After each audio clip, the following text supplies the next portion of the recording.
Halo semuanya. Hmm.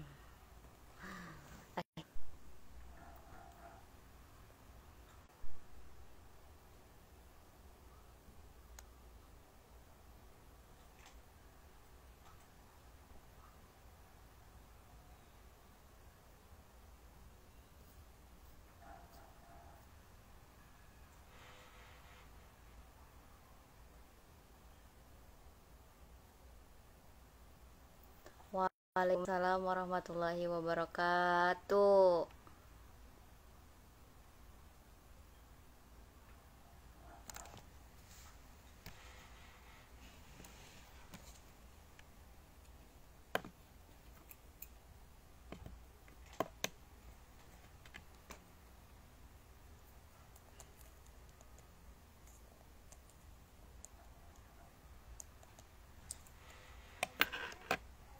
Teman-teman ada yang kangen sama aku nggak sih? Enggak ya? Ya udah deh.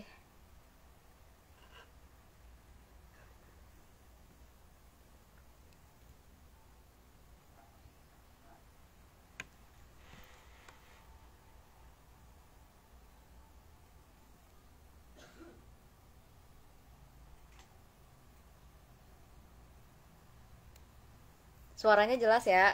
Nggak kresek-kresek gitu kan? Nggak ada masalah apa-apa ya, suaranya jelas semuanya.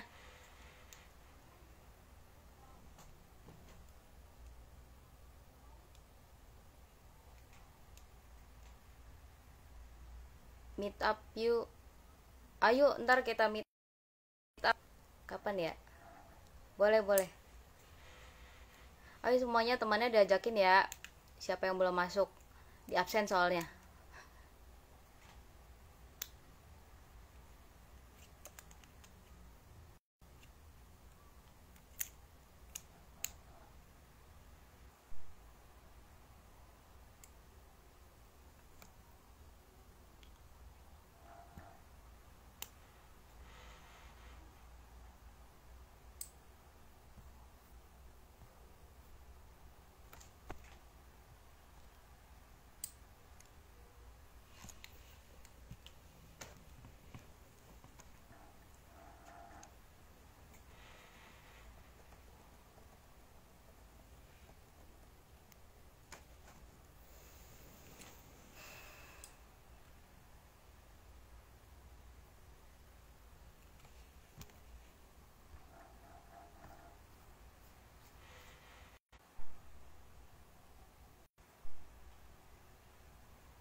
Oh iya, sampai lupa kan nanyain kabar semuanya. Gimana nih kabarnya teman-teman semuanya yang hadir di live malam ini? Semoga semuanya sehat ya.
Halo,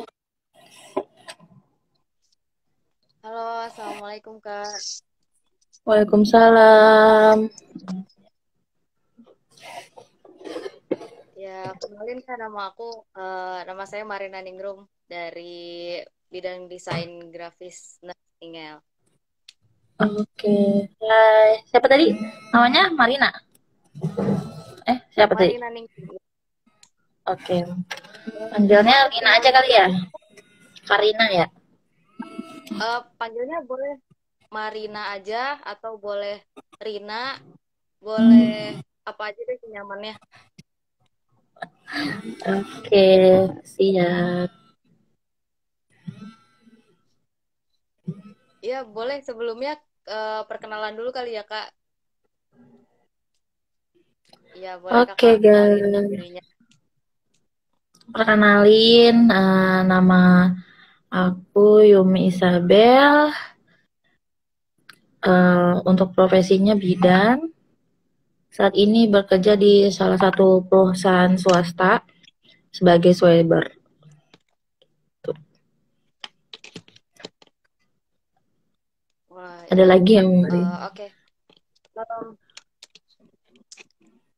Em, jadi gini, Kak. Malam ini kita mau ngebahas tentang peluang kerja di masa pandemi. Ya. Jadi Oke, sekarang nih kan masa pandemi nih banyak banget orang-orang yang ngeluh soal masalah keuangan sama ekonomi ya, Kak. ya. Ya.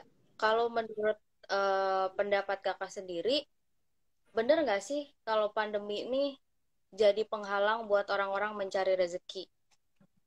Gitu. Kalau menurut pandangan kakak sendiri kayak gimana? Bener atau enggak?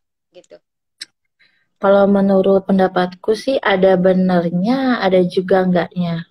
Karena kenapa ada benernya? Karena ini kalau misalnya secara umum kan harus ada WFH dan sebagainya. Nah, itu kan juga mempersempit juga, terus banyak yang di PHK juga, ya kan?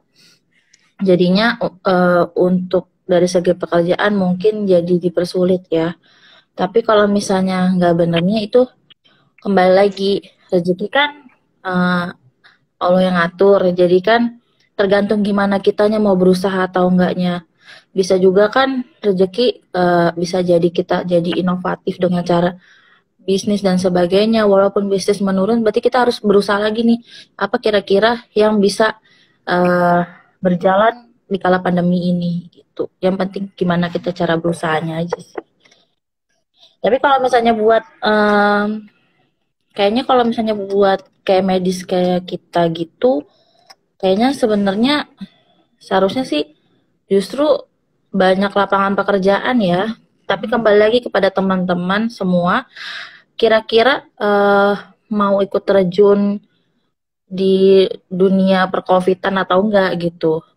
Kan ada yang takut jadi sweber, ya kan? Kalau dulu-dulu karena saya pribadi awal mulanya gak dibolehin sama orang tua. gitu. Dulu saya jadi waktu itu pertama kali pembukaan tuh di Pertamina. Di Pertamina itu dari berapa ribu orang cuman keterima 200. Nah, kebetulan saya keterima. Cuman waktu itu tinggal minta surat izin orang tua. Tapi orang tua nggak ngizinin gitu. Karena waktu itu kan masih hektik ya tentang COVID ya kan. Jadi masih pada parno lah orang rumah gitu. Sampai akhirnya nunda-nunda-nunda dapat beberapa tawaran Sweber. Mulai pertama kali itu November. Itu pun awal mulanya tidak sepengetahuan orang tua gitu. Tapi setelah udah dijalani, akhirnya orang tua mengizinkan. Proyek pertama saya itu kalau di dunia Sweber itu proyek lapas. Jadi waktu itu nge-swab orang-orang napi gitu. Pertama di lapas anak, yang kedua di lapas kelas 1A Tangerang. Jadi sekali terjun langsung ribuan orang yang di swab waktu itu. Itu rasanya mabok banget. Oh gitu ya. Oke. Ini tadi kebetulan saya juga sudah baca CV-nya. Ternyata kakak nih ikut banyak banget organisasi ya Iya waktu kebetulan. kuliah. Organisasinya tuh bisa dikasih tahu nggak sih kak apa aja? Kayaknya banyak banget ya. Ada yang internal, ada yang eksternalnya juga. Iya kalau dari internal pernah ikut Hima juga, ikut BEM juga. Sebenarnya sih kalau di tahun angkatanku itu BEM itu masih masa pembentukan itu. Jadi pas BEM-nya udah jadi kita paling jadi DPO doang gitu. Jadi Dewan Pengamat Organisasi gitu doang sih. Tapi kalau misalnya itu fokusnya waktu itu Hima. Jadi waktu itu sembari Hima sempat ikut eksternal juga. Eksternalnya itu di HMI, uh, terus fokus juga di Kohati, terus ikut Primordial juga karena kebetulan orang Palembang, jadi ikut Primordialnya daerah sana. Cuman karena orang tua dari Lampung, jadi ikut apa namanya Primordialnya yang Lampung juga, walaupun bukan orang sana. Terus ikut setelah itu waktu zaman kuliah, tapi setelah sekarang ini fokusnya organisasinya PGK, Perkumpulan Gerakan Kebangsaan gitu. Sempat juga sih ikut kalau di kesehatan LKMI sih, Lembaga Kesehatan Mahasiswa Islam tuh kalau di kesehatan. Wah, banyak banget ya. eh Berarti kakak tuh udah banyak banget pengalamannya di organisasi dong. Manfaat yang didapat juga pasti banyak banget ya kak. Ya, Ya salah satunya ya manfaatnya yang udah kakak rasain setelah kakak lulus dan bekerja itu apa sih yang kakak dapat dari organisasi? eh pertama kalau misalnya untuk saat ini ya yang paling berasa itu dari segi kepemimpinan, public speaking, terus cara kita komunikasi ke klien itu sangat menentukan sekali gimana cara kita apa namanya klien supaya klien itu setuju sama proyek kita, terus link juga itu terutama karena kita nggak jauh-jauh pasti link-link itu sangat berpengaruh ya karena kita dapat info itu kebanyakan bukan dari keluarga tapi dari teman biasanya, info pekerjaan itu sangat berpengaruh. Terus dulu sih sempat berpikir kayak perlu nggak sih kita tuh ya kan cuma sekadar bidan gitu kan, perlu nggak sih kita sampai organisasi banyak gitu kan buat public speaking dan sebagainya. Ternyata pas dirasakan saat ini di dunia pekerjaan itu sangat perlu Karena uh, mau nggak mau kita, apalagi nih untuk saat ini pekerjaanku kan project ya, itu dunianya luar biasa banget ya, apa namanya, orang-orangnya gimana karakternya. Nah ternyata itu kita bisa dapat, kita pelajari, itu bekalnya awal mulanya dari organisasi-organisasi tersebut. Bagaimana kita menanggapi seseorang melalui karakternya masing-masing. Jadi kita bisa masuk ke semua lini gitu. Jadi kinerja kita di kinerja kita terhadap klien, terhadap bos, semuanya jadinya kelihatannya baik karena memang kita udah punya basic dari awal. Tuh. Oke, jadi kuncinya itu ikut organisasi waktu kita kuliah atau nggak kuliah pun ikut organisasi di rumah mungkin itu penting banget ya buat masa depan kita, Kak. Itu juga penting. Terus jujur selama aku kuliah itu kan kayak belajar Excel dan sebagainya itu kan kayaknya di kampus jarang ya. Fokusnya pasti kan ke praktek ya kalau misalnya kayak kita anak kesehatan. Nah setelah di organisasi ternyata bikin RAB, bikin proposal, ternyata itu di dunia lapangan itu uh, bermanfaat gitu. Organisasi dari rumah semua gimana kita sih, gimana kita mau memulai gitu. Hmm, oke. eh Selanjutnya nih Kak, tadi ternyata Kakak ini sebenarnya dari kebidanan ya? Iya betul. Enslok mindslok. So, banyak banyak orang yang ini Kak, kalau kan yang apa masih awam gitu ya, mikirnya kok kebidanan kerjanya jadi sweber gitu. Emang awalnya kayak gimana sih Kak bisa jadi sweber ini? Kalau misalnya sebenarnya tuh kalau misalnya dari tujuan ya, kan kalau misalnya di undang-undang tuh ketika negara sedang pandemi itu semua negara mohon maaf, semua tenaga kesehatan dari bidang apapun itu wajib turun sebenarnya. Kalau misalnya mau berbicara di undang-undang dan apa namanya dari dari yang kebidanan tuh itu dari himnanya aja tuh udah ada tuh sebenarnya. Kalau misalnya ketika pandemi itu memang kita wajib turun. Jadi sebenarnya nggak masalah kalau misalnya bidan itu jadi sweber karena memang itu sudah tanggung jawab kita. Ketika negara sedang membutuhkan ya kita harus ikut terjun.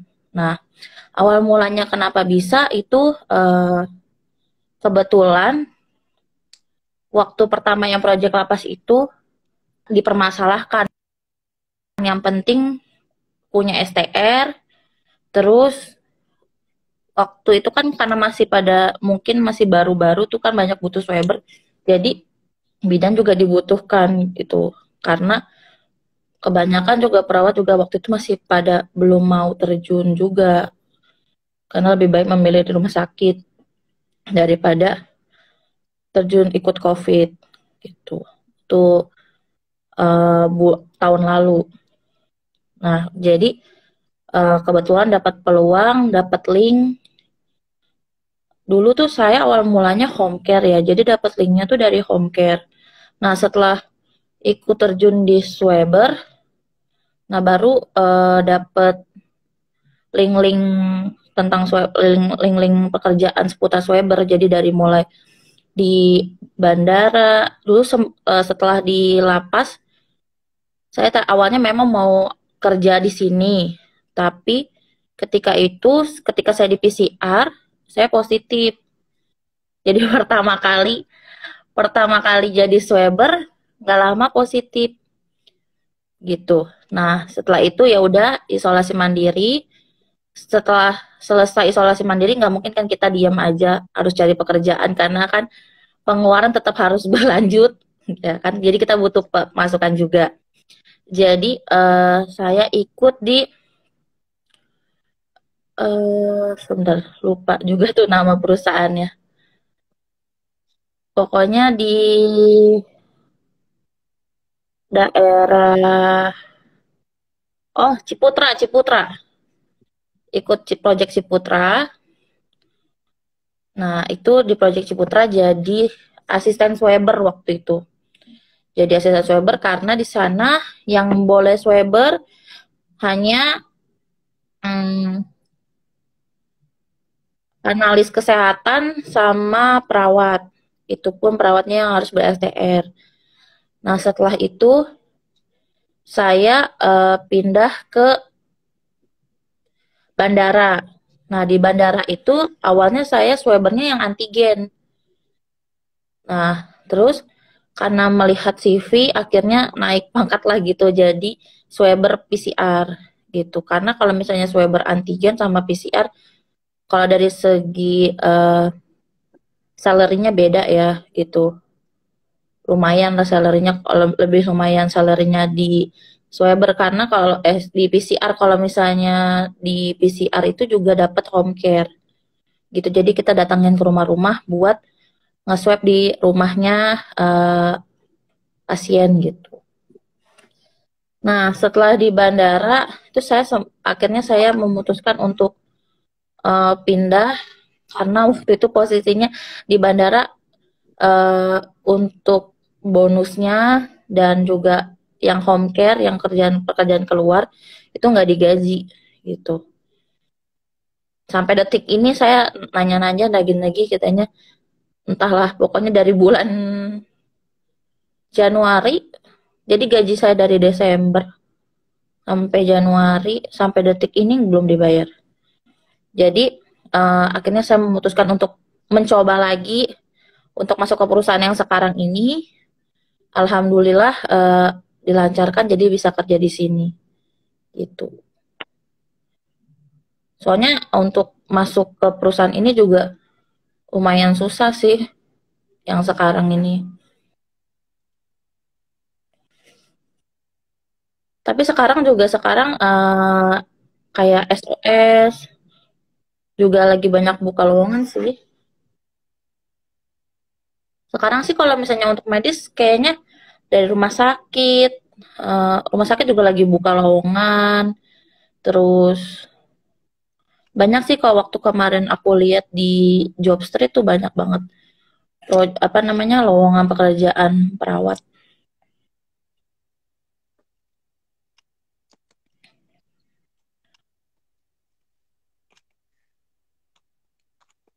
Oke, jadi kesimpulannya tuh mau kita kebidanan, dari kebidanan atau dari keperawatan atau dari analis kesehatan mungkin atau dari farmasi.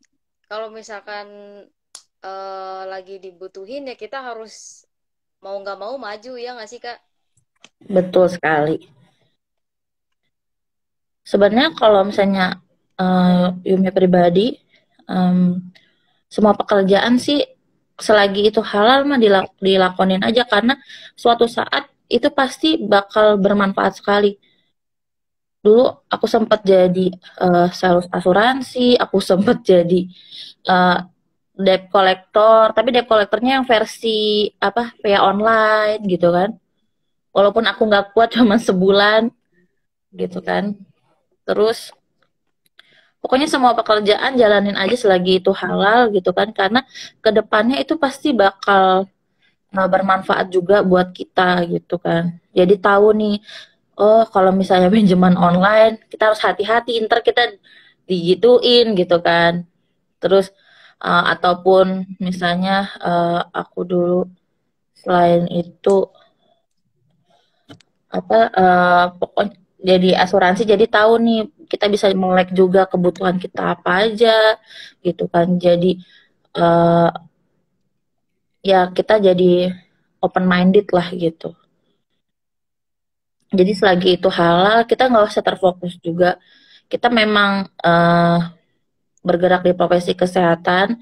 Tapi kalau teman-teman mau coba di tempat lain pun nggak masalah, karena ya selagi sambil menunggu kita pekerjaan yang sesuai profesi kita, kita why not gitu untuk melakukan pekerjaan lain. Tapi kalau misalnya kita alhamdulillah dapat yang sesuai sama profesi kita, terus yang kita sudah nyaman di situ, ya syukur alhamdulillah dikembangkan di situ. Tapi kalau misalnya memang selagi belum ada, teman-teman jangan terlalu kayak menutup diri, karena kita nggak ada yang tahu rezeki itu gimana, ya kan? Kapan datangnya rezekinya itu, eh, adanya di mana. Yang penting kita mencoba aja terus. Kalau memang rezekinya, walaupun kita nih di dunia kesehatan, tapi rezeki kita bisa di bisnis, kan kita nggak ada yang tahu. Yang penting gimana kita berusaha, berniat, berdoa, berikhtiar. Gitu. Oke, ngomongin kerjaan sekarang, pokoknya apapun kerjaannya asalkan itu halal dikerjain aja gitu kan. Eh, Iya. tapi menurut kakak kita harus nggak sih bekerja sesuai dengan passion kita gitu. Maksudnya Iya, jadi sebenarnya itu kalau misalkan kita sukanya di apa namanya tuh di jadi tenaga kesehatan ya kita kerjanya cuma fokus di situ aja gitu. Menurut kakak penting nggak sih bekerja sesuai passion kita gitu? bekerja sesuai passion kita itu perlu. Karena apa? Karena itu basicnya kita. Kalau kita udah punya basic dan dikembangkan, itu kan lebih baik ya. Tapi kalau misalnya memang mau nabrak, mau mencoba hal baru, asalkan mau mulai dari nol, nggak masalah. Tapi lebih baik memang sesuai passion, karena kalau misalnya sesuai passion kan kita tinggal mengembangkan. Kalau misalnya kita mengembangkan kan proses kita bisa lebih cepat gitu. Jadi tapi walaupun sesuai passion kita, tapi kita nggak nyaman, ya itu juga nggak sesuai passion sih. Tapi kalau misalnya memang sudah nyaman, terus sesuai dengan passion kita, tapi nggak boleh juga misalnya dibarengi dengan inovasi baru, itu kan juga bisa juga. Misalnya kayak eh, sekarang kan sambil buka praktek bidan, sambil buka baby spa bisa, ya kan? Terus misalnya kayak perawat, misalnya sambil buka eh, kemarin perawatan luka atau apa, kan bisa dikembangkan. Walaupun passion kita itu misalnya hanya perawat umum, tapi kita bisa mengembangkan diri gitu kan.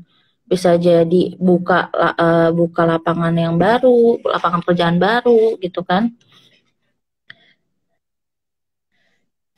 Jadi walaupun memang sesuai passion, tapi tetap kita harus mengembangkannya gitu. Jadi jangan terlalu fokus hanya di level yang itu aja. Kita tuh dalam hidup harus naik tangga gitu, seperti naik tangga. Setiap hari semakin meningkat, semakin meningkat, semakin meningkat. Gitu. Kalau misalnya kita stagnan di situ aja, kita nggak bisa maju-maju. Gitu. Kita nggak tahu dunia luar. Gitu. Jadi tetap harus berkembang. Oke. Kalau gitu ada tips nggak sih dari kakak buat teman-teman yang mungkin belum menemukan passion dirinya? Gimana sih cara nemuin passion di diri kita itu? Kalau misalnya teman-teman yang kuliah, bisa teman-teman coba cari passion teman-teman dari mulai cari link, seperti berorganisasi, karena organisasi itu kan random ya, semua orang ada di situ gitu kan. Siapa tahu teman-teman bisa menemukan jati diri teman-teman yang sebenarnya.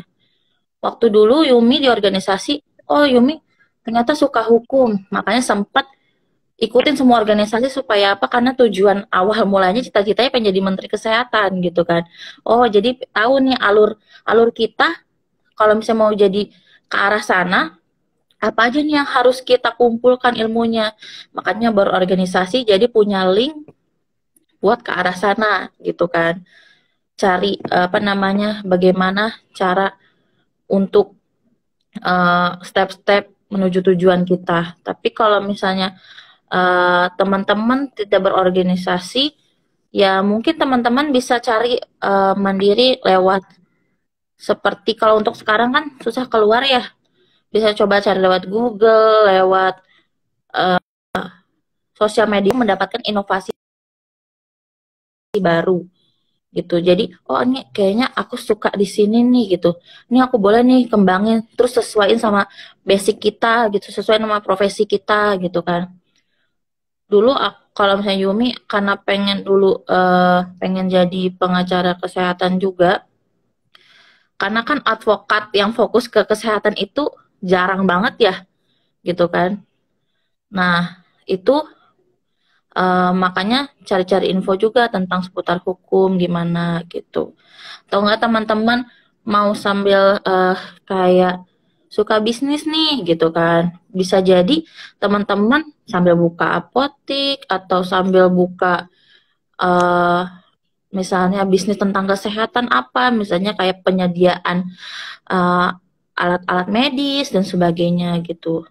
Coba aja teman-teman bagaimana mencari inovasi baru tersebut dari beberapa sosial media ataupun link dari beberapa orang-orang misalnya dari organisasi atau orang sekitar gitu. Karena pendapat orang itu bisa jadi inovasi baru sih.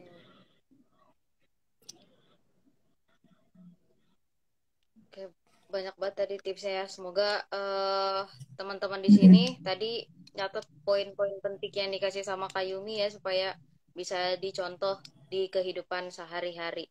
Nah, eh Hmm. terus saranin nih Kak, kalau menurut Kakak buat mahasiswa terutama, kira-kira pekerjaan yang kayak gimana sih yang bisa diikutin sama mahasiswa gitu, yang nggak terlalu apa namanya tuh masih bisa diikutin sama mahasiswa, terus enggak bikin dia jadi terlalu fokus sama kerjaannya. Jadi gimana sih? Maksudnya tuh dia masih Oh, bisa fokus ke kuliahnya, tapi kerjanya juga bisa jalan gitu. bekerja Jadi juga. double lah, Kak. Ya, betul gitu. Kalau misalnya dari dunia kesehatan ambil aja kayak infal-infalan bisa kan, atau enggak belajar dari home care. Di home care kan juga home care kan enggak yang bulanan yang tahunan, tergantung sih, ada juga yang harian. Teman-teman kalau lagi libur ambil aja tuh yang infal-infalan hari-harian. Jadi eh, atau enggak ngambil yang jobnya cuman sekitar seminggu atau berapa gitu. Yang freelance-freelance aja jadi tidak mengganggu pekerjaan teman-teman. Saat ini banyak kok sebenarnya kalau misalnya teman-teman cari itu banyak yang freelance-freelance kayak gitu. Jadi tidak mengganggu pekerjaan teman-teman semua. Kalau misalnya memang dulu waktu zamanku kuliah kan karena memang tidak terfokus ke pekerjaan, jadi teman-teman boleh, kalau saran aku, kalau misalnya memang tidak urgent atau tidak terlalu membutuhkan pekerjaan, teman-teman bisa mulai dari pengabdian dulu.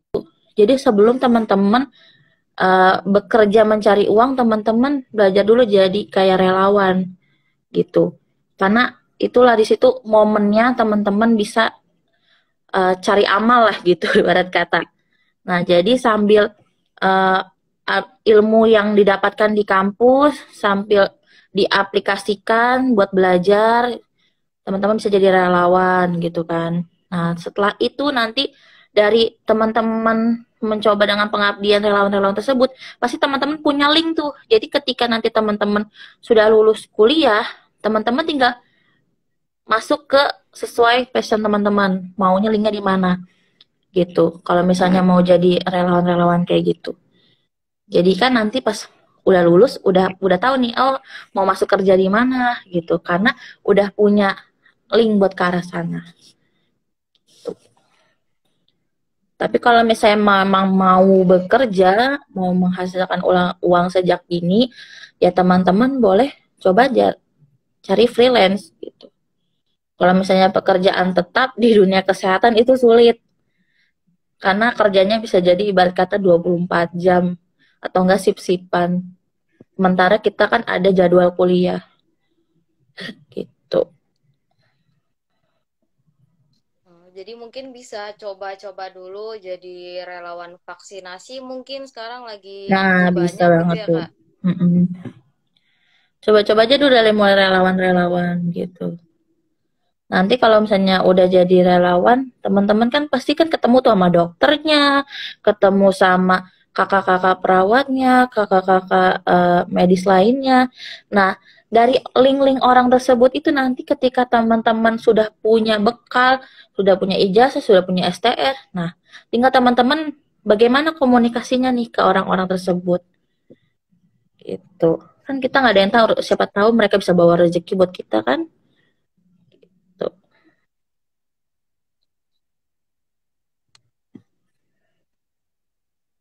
Ya, oke.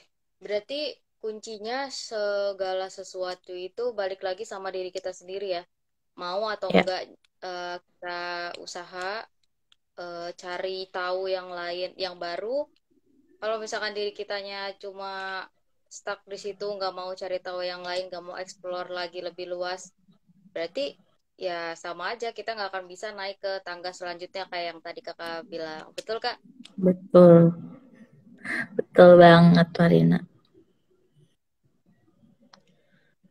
Oke. Tadi tips-tipsnya banyak banget yang udah Kak Yumi kasih buat kita semua. Semoga bisa bermanfaat buat kita semua dan bisa menjadi pahala jariah buat Kak Yumi karena udah nge-share Amin ya rabbal informasi alamin. yang sangat-sangat bermanfaat. Terima kasih ya, Kak. Ya, sama-sama Marina. Sama-sama semua teman semua. Terima kasih udah nonton ya. Oh ya, Kak, sebelum live-nya selesai, ada pesan-pesan nggak buat teman-teman yang sekarang nonton nih, biar makin semangat menjalani hari-harinya, gitu, Kak. Kasih semangat sedikit lah, biar kita makin semangat aja, gitu. Untuk teman-teman semua ya yang sekarang udah mulai kuliah belum sih? Udah mulai tatap muka belum? Belum. Belum mulai tatap muka ya. Kalau misalnya belum mulai tatap muka, teman-teman boleh nih sekarang kan lagi banyak seminar gratis, seminar online. Coba teman-teman ikutin, lumayan kan buat nambah-nambahin SKP. Jadi jadi teman-teman kan kalau misalnya syarat kelulusan tuh kan harus berapa SKP tuh, ya kan? Nah, sekarang ini enak nih teman-teman, teman-teman nggak perlu repot-repot harus datang ke seminar, harus bayar. Sekarang seminar banyak yang gratis, cuman online, duduk di rumah, ya kan?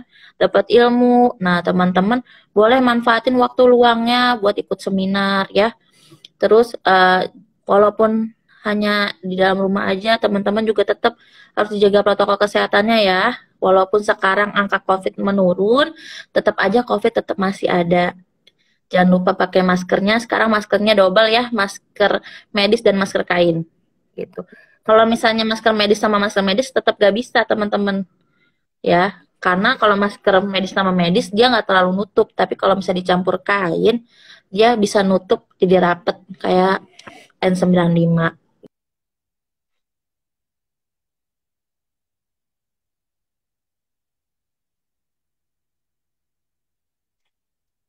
Minum vitamin, semangat kalau misalnya rezeki nggak kemana.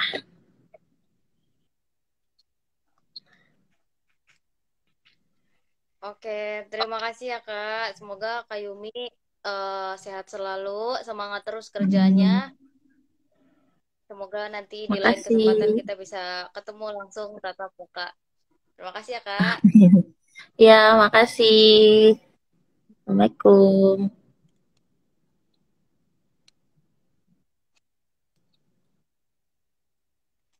Ya, oke teman-teman, kita sudahi dulu ya live hari ini. Nanti kita ketemu lagi di live-live selanjutnya. Makasih semuanya yang udah nonton. Dadah.